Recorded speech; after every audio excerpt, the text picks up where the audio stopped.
سلطان الاولیاء شیخ الشیوخ حضرت سیدنا محمد نظام الدین اولیاء محبوب الہی قدس سر العزیز امیر خسرو ان سے بہت محبت رکھتے، بڑا اچھا کلام لکھتے، بڑی اچھی شاعری کرتے، لیکن حضرت نظام الدین اولیاء یہ ربائی بہت پڑھتے تھے، بلغ العلا بکمالہ کشف الدجا بجمال، بہت پڑھتے۔ امیر خسرو کو یہ ہوتا کہ میرا کلام نہیں پڑھتے، میرا کلام نہیں پڑھتے، وہ ربائی لکھ کے لاتے، حضرت یہ دیکھیے، حضرت فرماتے خسرو تم نے بہت اچھا لکھا ہے مگر سادی کی ربائی کا جواب ہی نہیں، سادی کی ربائی کا جواب ہی نہیں۔ مچل گئے، حضرت جی اگر ایسی بات ہے تو پھر مجھے بتاؤ میرے کلام میں کیا کمی ہے، اور سادی کی ربائی کا جواب نہیں تو اس میں کیا خاص بات ہے؟ فرمایا پھر رات کو آنا، ہم جب وظائف پڑھ رہے ہوتے ہیں نا اس وقت ہمارے حجرے میں آنا۔ بہت اچھا، آ گئے، آئے، حضرت صاحب نے فرمایا خسرو بیٹھ جاؤ، بیٹھ گئے، آنکھیں بند کر لو، آنکھیں، الٹا معاملہ ہے، لوگ دیکھنے کے لیے آنکھیں کھولتے ہیں، یہ آنکھیں ان کی دنیا الگ ہے، ان کو آنکھیں بند کر کے وہ نظر آتا ہے جو ہمیں آپ کو کھول کر نظر، برابری ان سے نہیں ہو سکتی۔ آنکھیں بند کر لو۔ حضرت امیر خسرو فرماتے ہیں میں نے آنکھیں بند کی، کیا دیکھا؟ نبی پاک صلی اللہ علیہ وسلم کا دربار لگا ہوا ہے، آقا تشریف فرما ہے، انبیاء صحابہ اولیاء بیٹھے ہیں، اتنے میں بابا سعدی آ گئے، شیخ مصلح الدین سعدی شیرازی، اتنا روتے تھے یہ گال گل گئے تھے، گال گل گئے تھے رو رو کے، نقاب ڈالتے تھے چہرے پہ، حضور کے بڑے عاشق ہوئے، آ گئے۔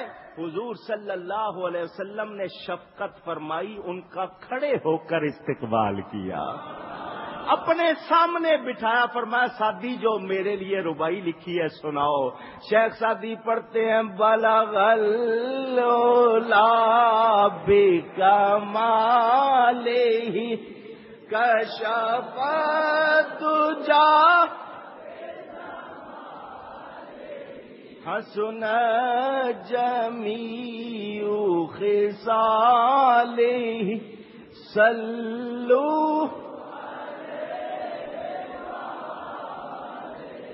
حضور ان کے ہونٹ چوم کے کہتے پھر پڑھو، پھر پڑھو۔ شیخ سعدی پھر پڑھتے ہیں، حضور خوش ہوتے ہیں، امیر خسرو کی آنکھوں سے آنسو جاری ہو گئے۔ حضرت نظام الدین اولیاء فرماتے ہیں خسرو کلام بہت اچھا ہے، یہ مقبولیت کہاں سے لاؤ گے؟ یہ کیوں اتنی پیاری ہے ربائی؟ مشہور ہے کہ شیخ سعدی نے نیت کی کہ میں ایسی ربائی لکھوں جو حضور کی بارگاہ میں قبول ہو جائے اور دنیا اس کو پڑھے۔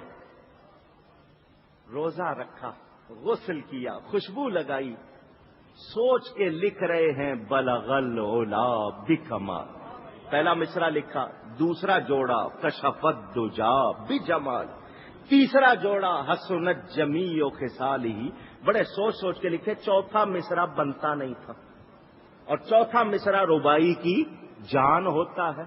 چار مصرے ربائی کہتے ہیں اس لیے کہ اس میں چار مصرے ہوتے ہیں، کوارٹریٹ، چوتھا اس کی جان۔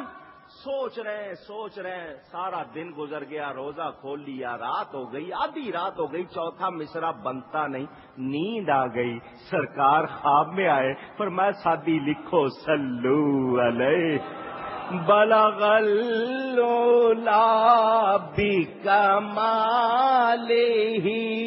کشف الدجا بجمالہ